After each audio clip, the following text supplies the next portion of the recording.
नमस्कार मित्रों। पिताजी कोई किताब पढ़ने में व्यस्त थे, पर उनका बेटा बार बार आता और उल्टे सीधे सवाल पूछकर उन्हें डिस्टर्ब कर देता। पिता के समझाने और डांटने का भी उस पर कोई असर नहीं पड़ता। तब उन्होंने सोचा कि अगर बच्चे को किसी और काम में उलझा दिया जाए तो बात बन सकती है। उन्होंने पास ही पड़ी एक पुरानी किताब उठाई और उसके पन्ने पलटने लगे। तभी उन्हें विश्व मानचित्र छपा दिखा।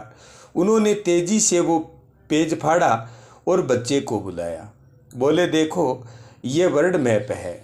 अब मैं इसे कई पार्ट्स में कट कर देता हूँ। तुम्हें इन टुकड़ों को फिर से जोड़कर वर्ल्ड मैप तैयार करना होगा। और ऐसा कहते हुए उन्होंने ये काम बेटे को दे दिया।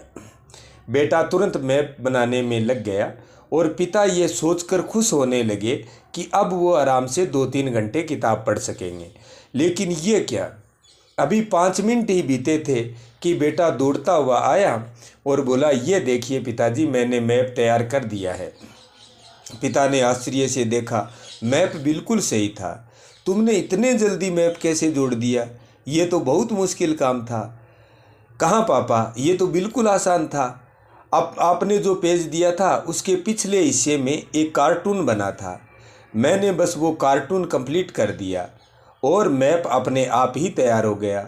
और ऐसा कहते हुए वो बाहर खेलने के लिए भाग गया और पिताजी सोचते रह गए। दोस्तों, कई बार जीवन की परेशानियां भी ऐसी ही होती है।